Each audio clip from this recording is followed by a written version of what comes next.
ಸಾಮಾನ್ಯವಾಗಿ ಪಾರ್ಕಿಂಗ್ಗೆ ವಾಹನ ಬಂದ್ರೆ ಪಾರ್ಕಿಂಗ್ ಸಿಬ್ಬಂದಿ ಖುಷಿ ಪಡ್ತಾರೆ. ಆದ್ರೆ ಇಲ್ಲಿಯ ಪಾರ್ಕಿಂಗ್ ಸಿಬ್ಬಂದಿಗೆ ಈ ವಾಹನಗಳೇ ತಲೆನೋವಾಗಿದೆ. ಅದ್ಯಾಕೆ ಅನ್ನೋದ್ರ ರಿಪೋರ್ಟ್ ಇಲ್ಲಿದೆ.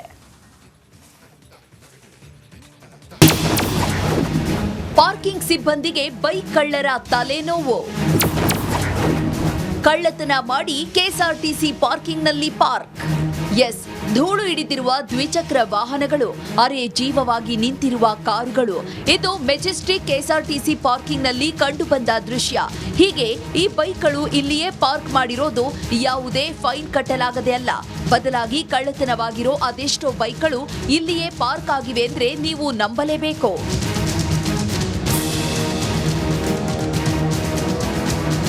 ಹೌದು, ಈ ವಾಹನಗಳಿಗೆ ಕಳೆದ ಕೆಲ ವರ್ಷಗಳಿಂದ ಇದೇ ವಾಸಸ್ಥಾನವಾಗಿದೆ. ಇದೇ ವಾಹನಗಳು ಇದೀಗ ಪಾರ್ಕಿಂಗ್ ಸಿಬ್ಬಂದಿಯ ತಲೆನೋವು ಹೆಚ್ಚಿಸಿದೆ. ಯಾಕಂದ್ರೆ ಇವುಗಳಲ್ಲಿ ಕಳ್ಳತನ, ವಿವಿಧ ಕೃತ್ಯಕ್ಕೆ ಬಳಕೆಯಾಗಿರುವ ವಾಹನಗಳಿವೆ. ಕಿರಾತಕರು ವಿವಿಧ ಕೃತ್ಯಕ್ಕೆ ವಾಹನಗಳನ್ನ ಬಳಕೆ ಮಾಡಿ ನಂತರ ಆ ವಾಹನಗಳನ್ನ ಇಲ್ಲಿ ಪಾರ್ಕಿಂಗ್ ಮಾಡಿ ಜೂಟಾಗಿದ್ದು, ಈ ಬಗ್ಗೆ ಪಾರ್ಕಿಂಗ್ ಸಿಬ್ಬಂದಿ ಸ್ಥಳೀಯ ಉಪ್ಪಾರ್ಪೇಟೆ ಠಾಣೆಗೆ ದೂರು ಕೂಡ ನೀಡಿದ್ದಾರೆ. ಇಲ್ಲಿ 24 ದ್ವಿಚಕ್ರ ವಾಹನಗಳು ಜೊತೆಗೆ 6 ಕಾರುಗಳಿದ್ದು ಒಂದೆರಡು ವರ್ಷಗಳಿಂದ ಇಲ್ಲೇ ಬಿದ್ದಿವೆ. ಇವುಗಳನ್ನ ಆದಷ್ಟು ಬೇಗ ತೆರವು ಮಾಡಿ ಎಂದು ಪೊಲೀಸರಿಗೆ ಇಲ್ಲಿನ ಸಿಬ್ಬಂದಿ ಮನವಿ ಮಾಡ್ತಿದ್ದಾರೆ. ಒಟ್ನಲ್ಲಿ ಕೆಲ ಆಸಾಮಿಗಳು ಬೈಕ್ಗಳನ್ನ ಕಳ್ಳತನ ಮಾಡಿ ನಂತರ ಅವುಗಳನ್ನ ಕ್ರೈಮ್ ಕೃತ್ಯಗಳಿಗೆ ಬಳಕೆ ಮಾಡಿ ಇಲ್ಲಿ ತಂದು ಪಾರ್ಕ್ ಮಾಡಿ ಹೋಗಿದ್ದು, ಪೊಲೀಸರು ಈ ಬಗ್ಗೆ ತನಿಖೆ ಮಾಡಿ ವಾಹನದ ಅಸಲಿ ಮಾಲೀಕರಿಗೆ ಇವುಗಳನ್ನ ಒಪ್ಪಿಸಬೇಕಿದೆ. ಸವಿತಾ ರಾಮಚಂದ್ರ, ರಿಪಬ್ಲಿಕ್ ಕನ್ನಡ, ಬೆಂಗಳೂರು.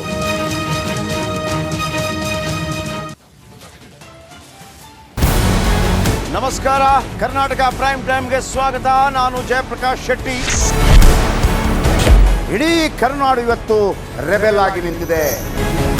ಈ ಹಗರಣಗಳನ್ನು ಸದನದಲ್ಲಿ ಪ್ರಸ್ತಾಪ ಮಾಡಲು ಕೂಡ ಕಾಂಗ್ರೆಸ್ ಹಿಂದೇಟು ಹಾಕಿದ್ದೇಕೆ? ನಿಮ್ಗೆ ಸಂಬಳ ಅದಕ್ಕೆ, ನಿಮಗೆ ವಾಹನ ಅದಕ್ಕೆ, ನಿಮಗೆ ವೆಪನ್ ಅದಕ್ಕೆ, ನೀವು ಅದನ್ನು ಸೆರೆ ಹಿಡಿಬೇಕಾಗಿತ್ತು. ನೀವು ವಿದ್ಯುತ್ ಬರ ಇದೆ ಅಂತ ಹೇಳ್ತಾ ಇದ್ದೀರಿ, ಎಲ್ಲಿ ಬರ ಇದೆ ನೀವು ಹೇಳಬೇಕು. ಪಾಕಿಸ್ತಾನ್ ಆಕ್ಯುಪೈಡ್ ಕಾಶ್ಮೀರ್ ಅದು ಎಂದೆಂದಿಗೂ ನಮ್ಮದು. 40 ಮೆಷಿನ್ಗಳು ತಂದಿತ್ತು ನೋಟ್ ಎಣಿಸುವುದಕ್ಕೆ, ಅದೇ ಹಾಳಾಯಿತು. ಮಥುರಾದ ಗಲಾಟೆ ಇದೆಯಲ್ಲ, ಅದು ಸ್ಥಳೀಯವಾಗಿ ಕೂತು ಪರಿಹರಿಸಬಹುದಾದಂಥ ಕಾನೂನಿದೆ. ಗ್ಯಾರಂಟಿ ಯೋಜನೆಯಿಂದ ನಷ್ಟ ಆಗಿದೆ, ಲಾಭ ಆಗಿದೆ, ದಯವಿಟ್ಟು ಹೇಳಿ. Dawood Ibrahim most wanted criminal ಯಾವಾಗಾದ ಅಂದರೆ ಇಲ್ಲಿ ತನಕ ಭಾರತ ದೇಶದಲ್ಲಿ ಓರ್ವ ದಲಿತ ಪ್ರಧಾನಿಯಾದಂಥ ಇತಿಹಾಸವೇ ಇಲ್ಲ. ರಿಪಬ್ಲಿಕ್ ವರ್ಲ್ಡ್ ಆಪ್ ಇದು ಕೇವಲ ಅಪ್ಲಿಕೇಶನ್ ಅಲ್ಲ, ಸಮಗ್ರ ಸುದ್ದಿಗಳ ಸಂಪರ್ಕ ಮಾರ್ಗಕ್ಕೆ ಕ್ರಾಂತಿಕಾರಿ ಬದಲಾವಣೆ. ರಿಪಬ್ಲಿಕ್ ವರ್ಲ್ಡ್ ಆಪ್ ಕೇವಲ ಸುದ್ದಿ ಅಪ್ಲಿಕೇಶನ್ ಅನ್ನ ಪರಿಚಯ ಮಾಡ್ತಾ ಇಲ್ಲ, ಬದಲಾಗಿ ಡಿಜಿಟಲ್ ಸುದ್ದಿ ಬಳಕೆಯ ಹೊಸ ಯುಗಕ್ಕೆ ನಾಂದಿ ಹಾಡ್ತಾ ಇದೆ. ಇದೊಂದು ಬ್ರೇಕಿಂಗ್ ನ್ಯೂಸ್, ಪ್ರಭಾವಶಾಲಿ ಕಾರ್ಯಕ್ರಮಗಳಿಗೆ ಗಟ್ಟಿಯಾದ ವೇದಿಕೆ. ರಿಪಬ್ಲಿಕ್ ವರ್ಲ್ಡ್ ಅಪ್ಲಿಕೇಶನ್ ಈಗ ಲೈವ್ ಆಗಿದೆ. ಗೂಗಲ್ ಪ್ಲೇ ಸ್ಟೋರ್ ಮತ್ತು ಆಪಲ್ ಆಪ್ ಸ್ಟೋರ್ ಎರಡರಲ್ಲೂ ಲಭ್ಯವಿದೆ. ಈಗಲೇ ಡೌನ್ಲೋಡ್ ಮಾಡಿ.